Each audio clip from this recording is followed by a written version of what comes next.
io chiedo alla Regione Liguria di fermarsi un attimo, di discutere con il territorio, perché non possiamo assolutamente pensare che le strategie e le risorse più importanti vadano solo all'interno del bacino di Genova, perché non è una questione solo e meramente campanilistica, è proprio una questione di rispetto di una situazione che, come ben sappiamo, quella del Tigullio è molto diversa rispetto a quella di Genova. Giovanni Stagnaro, sindaco di Casalza Ligure e consigliere delegato di Città Metropolitana di Genova, riaccende i riflettori sul futuro della sanità nel Tigullio. Questa volta non è più un'ipotesi a preoccupare, ma la prospettiva sempre più concreta della riforma della sanità ligure. Il progetto, approvato dalla giunta regionale guidata da Marco Bucci, prevede un'unica ASL per tutta la regione, con le ex ASL che diventerebbero delle aree operative all'interno della nuova struttura unica. La riforma dovrà superare le discussioni in commissione e il 9 e il 10 dicembre la votazione in Consiglio regionale. Per Stagnaro la ristrettezza dei tempi e il contenuto della riforma rappresentano delle criticità. Una riforma di questo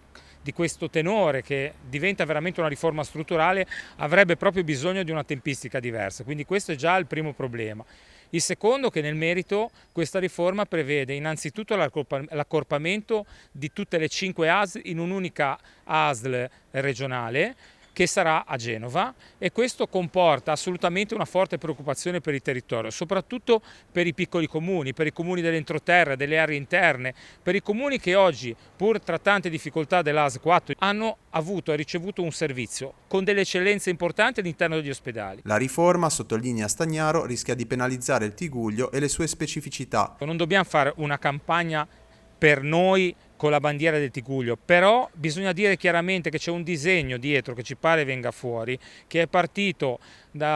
sempre per una questione di costi, dal Tribunale di Chiavari che l'abbiamo perso, da tutto l'accorpamento degli uffici a livello di Stato che ci sono stati anche sul nostro territorio, è passato per l'accorpamento del 118 che adesso è a Genova, dicendo che poi non sarebbe cambiato nulla, ma avere un rapporto diretto con un direttore generale, anche come comuni che siamo responsabili della salute pubblica e riusciamo a risolvere anche delle questioni non a livello personale ma di territorio, è qualcosa di fondamentale. Perdere un presidio che fosse anche il direttore generale diventa un problema.